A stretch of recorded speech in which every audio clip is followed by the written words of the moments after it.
Oke, jadi di video kali ini saya udah menemukan solusi buat pasar laptop Indonesia yang sekarang harganya lagi mahal-mahalnya. Karena dengan harga hampir 5 juta, 4.950.000, device yang satu ini udah touchscreen, udah IPS, support pensil, ada pensilnya juga. Dan perkenalkan, ini adalah Cuy H10 Go. Namanya agak aneh sih ya, Cuy. Jadi sebenarnya Cuy H10 Go ini adalah sebuah tablet. Kalau misalkan kita beli tabletnya aja, itu harganya cuma 3.900.000, hampir 4 jutaan. Cuman karena saya tadi bilang ini adalah solusi di kala laptop yang mahal, jadi saya beli satu paket ya. Ada keyboardnya juga, keyboardnya ini ada touchpadnya, terus juga ada stylus atau pensilnya juga. Yang total kalau beli paket 3 seperti ini, harganya 4.950.000. Link pembeliannya seperti biasa kalian bisa langsung cek di kolom deskripsi. Untuk boxnya biasa aja sih ya boxnya, karena memang laptopnya atau tabletnya ini kecil banget. Jadi dia 10 inch IPS dengan resolusinya 1200 x 1920. Berarti dia aspek rasionya itu 16:10 Full HD, tapi aspek rasionya 16:10. Terus untuk prosesornya dia pakai Intel Celeron N4500 ya, dengan boost clocknya bisa 2,8 GHz, 2 core 2 thread. Kalau N4500 itu sama seperti Asus BR110CKA yang pernah kita review. Nah, karena dia touchscreen berarti lawannya juga Asus BR110FKA, karena yang FKA itu touchscreen. Kalau yang itu harganya 5 juta lebih sekarang. Itu pun juga belum IPS ya. Oke lah. Jadi sekarang langsung aja kita unboxing dulu. Untuk RAM-nya ini dia 6 GB. Terus untuk memorinya dia pakai eMMC 5.1 128 GB. Speednya kalau 5.1 itu biasanya 300 Mbps. Jadi 3 kali lebih cepat daripada harddisk. Oke lah, jadi sekarang langsung aja kita unboxing. Di dalam paket pembeliannya kita unboxing tabletnya dulu aja ya. Jadi untuk keyboard dan juga stylusnya nanti akan kita cobain juga. Jadi ada charger di sini. Terus juga ada ternyata di dalamnya ini terdapat kayak semacam busa pelindung yang tebel banget. Di sini ada apa nih? Coba saya lihat dulu. Seharusnya sih guidebook atau ada SIM ejector juga. Kalau ada berarti dia support dengan seluler. Ya, nggak ada ya. Dia cuma ada buku garansi, product inspection ya, dokumen-dokumen seperti ini. Terus juga ada, ini tabletnya gimana ngambilnya nih? Oh, dari sini ternyata ya. Jadi kita jabut seperti ini. Sets. Oke, dan ini adalah Cuy H10 Go. Di bagian belakangnya udah ada logo Intelnya seperti ini. Terus ada tulisan Design by Cuy. Terus bahan materialnya ini dia pakai aluminium ya. Dan kalau kalian lihat kamera belakangnya ini bumnya gede banget. Terus dia juga dikasih warna yang beda dengan casingnya. Jadi warnanya merah menyala, kelihatan kalau kayak gini langsung orang itu pasti lihat kameranya gitu. Seharusnya kameranya kalau kayak gini fisiknya seharusnya sih GGWP, tapi nanti kita coba. Terus untuk port-portnya di bagian sini itu ada volume up and down, terus ada tombol power.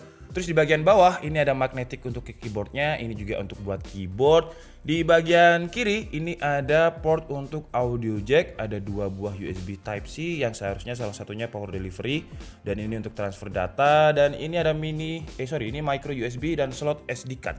Di bagian atas ada lubang mic, terus speakernya 2. Ya, 2 aja ya. 2 speakernya di atas. Dan ini untuk selling point-nya di sini udah tertulis IPS, Intel Celeron, keyboard, terus teknologi for stylus high pen touchscreen. Oke, jadi kita kletek dulu. Untuk frame-nya gak terlalu tebel. Terus untuk adaptornya ini mirip seperti adaptornya Asus ya. Dan dia bisa dicopot seperti ini, jadi bisa buat traveling juga. Kalau misalkan di luar negeri kan colokannya seperti ini ya. Terus kita bisa, kalau di Indonesia tinggal dimasukkan lagi seperti ini. Nah, jadi buat travel adapter juga bisa. Untuk maksimum outputnya dia ada di 24 watt. Jadi lumayan. Walaupun sekarang laptop sekarang itu biasanya 65 watt. Untuk pensilnya kita dapat kabel casan seperti ini, micro USB ya. Berarti dia untuk pensilnya nggak magnetik seperti di iPad Pro atau di Xiaomi Pad untuk ngecasnya. Nggak bisa di bagian atas. Dan untuk stylusnya juga menurut saya kalau dibilang elegan karena finishingnya aluminium aja, cuman ketambahan warna oranye ini kayak gimana gitu ya, terlalu mencolok gitu loh ke mata. Kalau misalkan warna everlasting seperti silver dan grey ditabrakan dengan orange. Cuman itu selera sih ya, subjektif. Terus di sini juga ada pinsernya. Jadi pinser ini berguna untuk jabut yang hitam-hitam ini ya, untuk stylusnya kita jabut. Kalau misalkan udah nggak berfungsi atau udah nggak enak, tinggal ini ada backupnya juga. Jadi kita bisa ganti dengan menjabut dari pinsernya ini. Terus di bagian atasnya ini kalau misalkan kita buka ada port untuk ngecasnya dengan micro USB. Di sini ada tombol, ini tombol seharusnya untuk menghapus gambar. Dan untuk high pen-nya ini juga sudah support dengan 4096 pressure sensitivity. Stylus yang memang biasanya digunakan di laptop flagship seperti Lenovo Yoga dan Asus TP ZenBook UX dan gitu-gitulah. Untuk keyboardnya ini lumayan berat ya, karena sepertinya jadi dia jadi satu nih. Jadi di bagian sini kita dapat casing juga untuk si tabletnya, atau langsung aja kita praktekkan ya. Jadi ini kita pasangkan seperti ini. Jadi dari segi aman, lebih aman, tapi lebih berat nih. Untuk touchpadnya ini lumayan oke loh ya. Biasanya kalau misalkan aksesoris keyboard seperti ini, touchpadnya itu travel distance-nya kurang panjang, kurang dalam gitu. Nah ini udah cukup dalam dan dia feel-nya juga nggak terlalu kopong. Untuk keyboard travel distance-nya dalam, cuman tactile-nya atau umpan balik ketika dipencet dia itu agak kurang. Dan sekarang coba kita timbang dulu ya, kalau misalkan kalian bawa secara keseluruhan, terus tablet, casing dan juga keyboardnya kira-kira berapa. Dan hasilnya untuk tablet berserta casingnya itu 729 gram. Lumayan berat untuk sebuah tablet.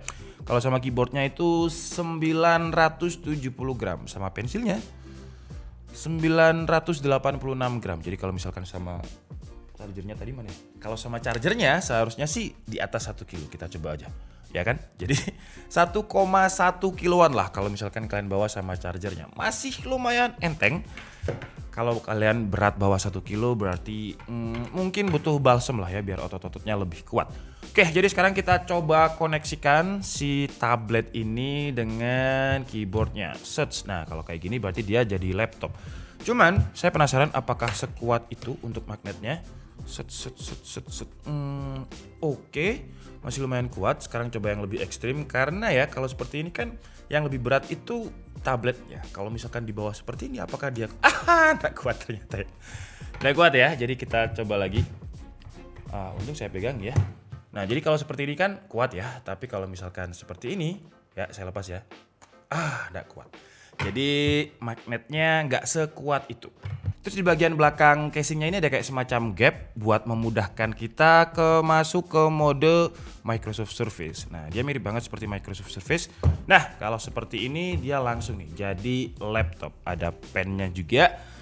Cuman sambil kita nyalain deh ya biar kita cepet nanti untuk instalasinya. Cuman ini nggak ada tempat pennya. Ini ada tempat seperti ini tapi mau dicantolkan di mana ya? Nggak ada tempatnya. Oh di sini bisa nih. Jadi kalau misalkan, seperti ini bisa nih. Jadi kalau misalkan mau dibawa di belakangnya seperti ini bisa. Oke. Dan yang menarik lagi ya, ternyata di bagian belakangnya ini dia pakai kulit loh. Jadi kalau kalian lihat ada tekstur-tekstur kulit sehingga kesan mewahnya itu lebih dapat lagi. Di sini aluminium untuk engselnya tadi. Bagian bawah keyboardnya juga kulit. Jadi kalau misalkan kita bawa, dia itu mirip seperti buku gitu. Dan sekarang kita coba untuk pen stylusnya. Dan tadi juga sudah saya koneksikan dengan mouse bluetooth seperti ini. Jadi kalau kayak gini ya udah mirip laptop banget lah ya. Dan ini whiteboardnya. Sekarang kita coba klaimnya si high pen ini 4096 pressure sensitivity. Klaimnya ya, tapi kita coba kalau misalkan kita gambar, udah jelas bisa sini ya. Jadi kalau kalian lihat tekstur garisnya itu nggak senada gitu. Jadi kalau misalkan saya tipis, dia akan tipis. Kalau misalkan saya tekan tebal, nah dia akan tebal. Dan dia ternyata juga cukup responsif ya. Kita coba lagi, jadi kita besarin aja layarnya. Nah, jadi untuk responsifnya sih dia ternyata responsif ya. Tapi sayangnya emang saya nggak bisa gambar ya. Kalau misalkan saya bisa gambar gitu, saya bisa ngasih tahu kepada kalian gimana responsifnya. Jadi saya bisa cuman coret-coret seperti ini. Dan kalau untuk mau ngapus kita tinggal tekan aja tombol yang ada di sini sampai dia ganti logonya penghapus seperti ini. Nah, bisa dihapus. Wah, ini 5 jutaan plus stylus, masih yang termurah sih ya kalau misalkan kita bandingkan dengan kompetitornya. Sekarang saya mau nyobain kameranya nih, karena kamera BAM-nya di bagian belakang tadi kayak gede banget gitu ya. Tapi kita coba untuk kamera depannya dulu. kamera depannya kamera 720p nya webcam lah. Jadi kualitasnya itu biasa aja. Apakah bisa lihat ya kalau dari situ ya? Oh gini aja deh. Oke, jadi ini adalah kualitas kamera depannya yang menurut saya noise di mana-mana, terus juga kuning banget karakter warnanya. Padahal lightingnya udah sangat banyak di sini ya. Tapi biasa aja sih ya untuk kamera depannya menurut saya. Biasa, lebih bagus kamera laptop yang 720p 30 fps. Ini busuk banget sih kamera. Jadi yang terlihat besar itu kayak kamera bumnya aja. Kamera belakangnya menurut saya sih biasa aja, mirip seperti kamera depannya tadi, cuman lebih besar lensanya aja gitu ya. Oh, itu ada tomo di situ. Nah, kalau misalkan gelap malah itu ada kasur. Kasur itu adalah kasur untuk peredam suara karena di sini suaranya gema. Ya kita belum punya uang untuk beli peredam suara, tapi lanjut. Sekarang kita coba mungkin untuk performanya ya. Kita coba untuk Dota aja deh, Dota sama Valorant deh, apakah dia kuat.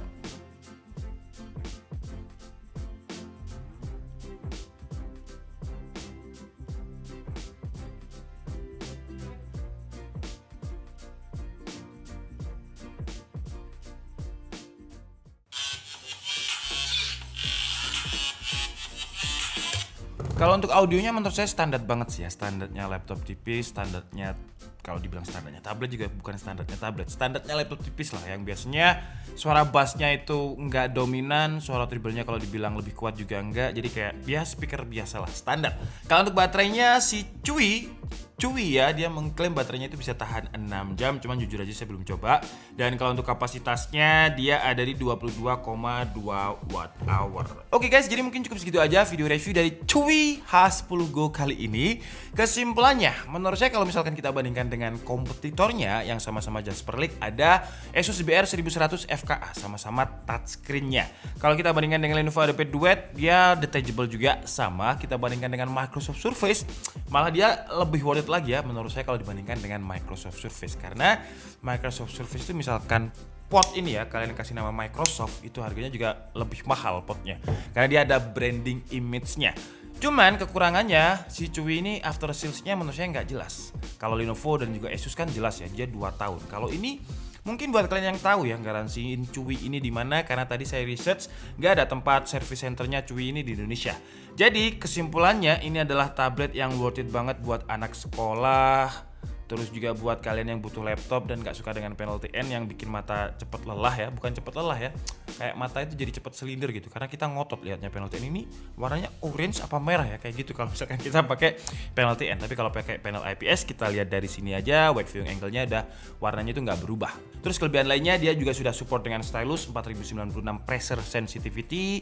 Untuk keyboardnya juga sudah ada touchpad-nya, jadi kita nggak perlu bawa mouse seperti ini. Jadi dia sesuai dengan namanya ya, H10 on the go. Tagline-nya itu on the go, jadi benar-benar simple, praktis, dan mudah untuk dibawa kemana-mana. Tapi karena ya Jasper League, ya kebutuhannya komputasi ringan lah, tabulasi data, Microsoft Office, sekolah, rapat, itu aja. Jadi digunakan untuk editing atau gaming, meledak nanti.